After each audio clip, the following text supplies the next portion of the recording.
প্রিয় অষ্টম শ্রেণীর শিক্ষার্থীরা, সুপড়াশোনা করি চ্যানেলের পক্ষ থেকে তোমাদেরকে অনেক অনেক অভিনন্দন। আমরা আজকে তোমাদের গণিতের দ্বিতীয় অধ্যায় অর্থাৎ দৈনন্দিন কাজে বাস্তব সংখ্যা এই অধ্যায়ের তোমাদের ষান্মাসিক সামষ্টিক মূল্যায়নের জন্য আমরা গুরুত্বপূর্ণ কিছু অঙ্ক নিয়ে আমরা ক্লাস করছি। তো ইতিপূর্বে আমরা এই চ্যাপ্টারের সমস্ত পেজের প্রতিটা অঙ্কই করেছি, প্লাস অনুশীলনী অঙ্কগুলো করেছি। যারা দেখোনি, ভিডিও নিচে আমাদের প্লেলিস্টের লিঙ্ক দেওয়া থাকে, সেখান থেকে দেখে নেবে। তো আজকে আমরা যে অঙ্কটা করব, যে মৌলিক উৎপাদক বা গুণনীয়ক, আসলে উৎপাদক আর গুণনীয়ক একই, এটার সাহায্যে ঘনমূল বের করতে বলা হয়েছে। তো বর্গমূল হচ্ছে এমন জিনিস, যেমন 16-র বর্গমূল যদি আমি করি, তাহলে এমন একটা সংখ্যা বের করে আনা যার স্কোয়ার করলে, বর্গ করলে আবার এটা আসে। আবার ঘনমূল মানে হচ্ছে এমন জিনিস, দেখো যেমন 27-এর ঘনমূল চিহ্ন হচ্ছে এরকম, এখানে 3 লিখতে হয়, যে এমন একটা সংখ্যা খুঁজে বের করা যার 3 পাওয়ার দিলে, অর্থাৎ কিউব পাওয়ার করলে এই সংখ্যাটা আসবে। যেমন 27-এর ঘনমূল কিন্তু 3, কেননা 3-এর যদি আমি কিউব করি, 3 গুণন 3 গুণন 3, তাহলে 27 আসবে।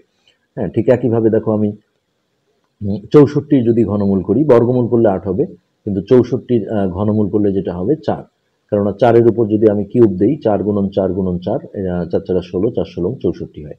তো এটা বর্গমূল যেমন আমরা ভাগ প্রক্রিয়াও করেছি, মৌলিক গুণনীয়কের সাহায্যে করেছি, ঘনমূলটা আসলে ন্যাচারালি এখানে মৌলিক উৎপাদকের সাহায্যেই চাওয়া হয়েছে। তো একের 1 নম্বরটা আমরা করব 12,161। তো একটু সংখ্যাগুলো বড় বড়, আসলে এটাকে আমাদের কষ্ট হলেও আমাদের একটু মৌলিক উৎপাদকে বিশ্লেষণ করে নিতে হবে সংখ্যাগুলোকে। হ্যাঁ, সেক্ষেত্রে এইটা যখন আমরা মৌলিক উৎপাদকে বিশ্লেষণ করব, তো এই সংখ্যাটা দিয়ে কিন্তু আসলে আমাদের ঘনমূল করা সম্ভব না, কেননা এটা একটা দেখো মৌলিক সংখ্যা, একে আসলে তোমরা খুঁজে খুঁজে দেখবে যে কোনো সংখ্যা দিয়ে ভাগ করা যায় না। তো এইসব ক্ষেত্রে 2 3 5 7 11 13 17 এই ধরনের সব মৌলিক সংখ্যা দিয়ে ভাগ দিতে হবে। তো তোমরা ক্যালকুলেটরে ঘনমূল করা নিশ্চয়ই শিখেছো। হ্যাঁ, তো সেক্ষেত্রেও এটা ঘনমূল করে দেখবে যে ফ্র্যাকশন অর্থাৎ দশমিকের পর অসীম মান দেখাবে, যেটা অমূলদ সংখ্যা। তো পরীক্ষা যদি এই ধরনের অঙ্ক দেয়, তাহলে বলতে হবে যে এর মৌলিক উৎপাদক বা গুণনীয়ক নেই। হ্যাঁ, নেই, তাই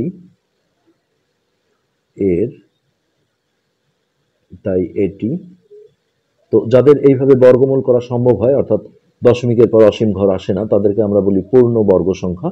আর ঘনমূলের ক্ষেত্রেও যাদের ঘনমূল দেখা যায় যে দশমিকের পর মানে পুরোপুরি মিলে যায়, সেটাকে আমরা বলি পূর্ণ ঘন সংখ্যা। আর দশমিকের পর যখন অসীম মান আসে, এটাকে বলা হয় পূর্ণ ঘন সংখ্যা নয়। তো এটা আমরা তাই বলবো যে তাই এটি পূর্ণ ঘন সংখ্যা নয়। তাহলে এর হচ্ছে পূর্ণ ঘনমূল করা আসলে এটা সম্ভব হবে না, ফ্র্যাকশন হবে। তো এরপরে আমরা 2 নম্বরটা করব। 2 নম্বরে আছে আমাদের -26,2,1,4,4। তো মাইনাস কোনো জিনিসের ঘনমূল করলে কিন্তু অ্যান্সারটাও মাইনাস হয়ে যায়, কিন্তু মাইনাস যুক্ত কোনো সংখ্যার বর্গমূল হয় না, এটা কাল্পনিক সংখ্যা বা অবাস্তব সংখ্যা বলা হয়। তো এইটা আমরা দেখো যদি মৌলিক উৎপাদকে বিশ্লেষণ করে নেই রাফলি, তাহলে সংখ্যাটা আসলে একটু বড়, অনেক বড়, 1 2 3 4। তো এটা যেহেতু জোড় সংখ্যা, এটা অবশ্যই 2 দিয়ে ভাগ যাবে। তোমাদের কষ্ট হলেও রাফে এইভাবে করে নিতে হবে, এইভাবে 2 দিয়ে ভাগ দিতে হবে। তো 1 3 আমি 2 দিয়ে ভাগ করে নিচ্ছি, 1 0 7 2। এরপরে দেখো আবারও 2 দিয়ে যাবে, 6 দুগুণে 12, 13 1 5 দুগুণে 10, 5 দুগুণে 10, 3 দুগুণে 6, 6 দুগুণে 12। আবারও 2 দিয়ে যাবে, 3 2 দুগুণে 4, 5 7 দুগুণে 14, 6 দুগুণে 12, 13 1 8 দুগুণে 16। আবারও 2 দিয়ে যাবে, 1 6 দুগুণে 12, 3 দুগুণে 6 7 1 8 দুগুণে 16, 4 দুগুণে 8। এইভাবে 2 দিয়ে যতক্ষণ যাবে আমরা ভাগ করতে থাকবো। 8 দুগুণে 16, 2 অক্ষে 2, 3 9 দুগুণে 18, 2 দুগুণে 4। আবারও 2 দিয়ে দাও, তাহলে 4 দুগুণে 8, এটা শূন্য আসবে। 9 দুগুণে 18, 6 দুগুণে 12।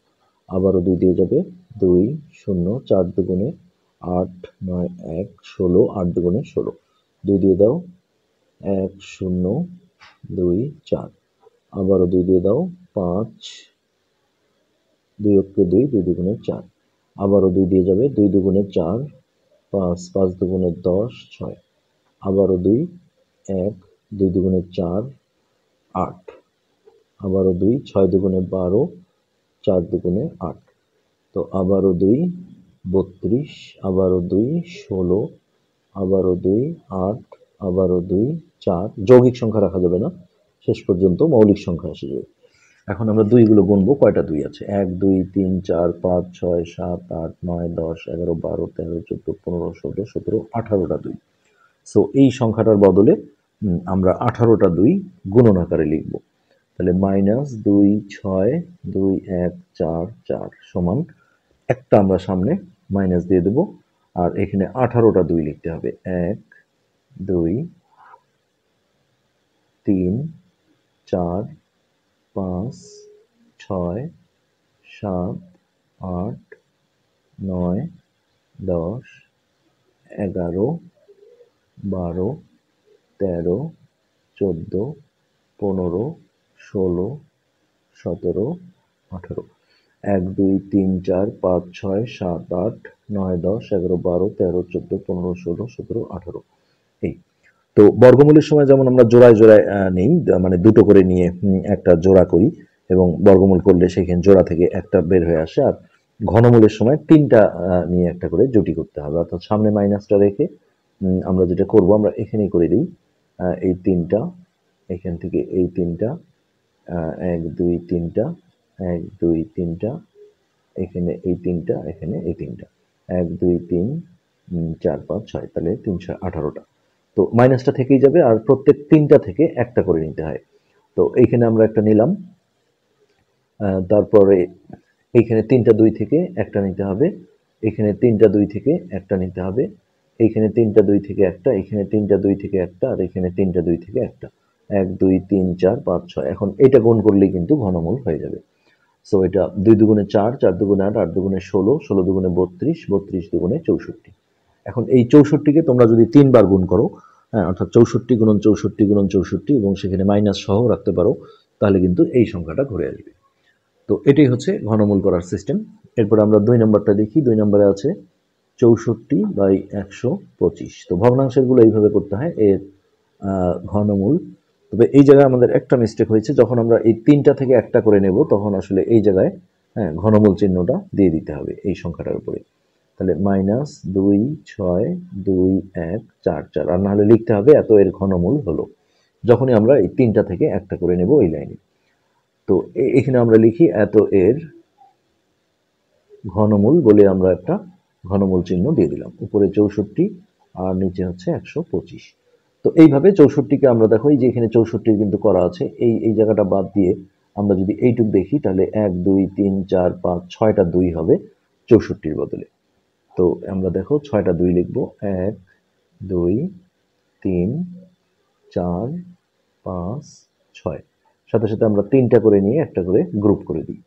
আর নিচে হচ্ছে যে 125কে আমরা যদি মৌলিক উৎপাদকে বিশ্লেষণ করি, 5 দিয়ে দেখো 25 বার, আবারও 5 দিয়ে, তাহলে 3টা 5, 5, 5, 5। এই টার্মটা একটু বড় করে দিতে হবে যেন হরটাও পায়। এবার এই ঘনমূলটা যখন আমরা ছেড়ে দেব তখন এই 3টা থেকে একটা নেব, এখানেও 3টা থেকে একটা নেব, আর নিচে এখানে 3টা থেকে একটা নেব। তাহলে উপরে হলো 2 দুগুণে 4 আর নিচে হলো 5। এটাই কিন্তু আমাদের এই যে প্রশ্নটা আছে, হ্যাঁ, এটার অ্যান্সার। অর্থাৎ 64/125-এর আমরা যদি ঘনমূল করি তাহলে এর অ্যান্সার হবে 4/5। তবে এখানেও কথা আছে, যদি এইটা আমাদের হচ্ছে যে মাইনাস দেওয়া হয় তাহলে কিন্তু উত্তরটাও আমাদের, হ্যাঁ, মাইনাসই আসবে। আর যদি মাইনাস না দেওয়া হয় তাহলে কিন্তু আমরা সরাসরি প্লাস মানটাই আমাদের উত্তর হবে। আশা করি বুঝতে পেরেছো। আজকের পাঠ আমরা এখানে শেষ করছি। ধন্যবাদ।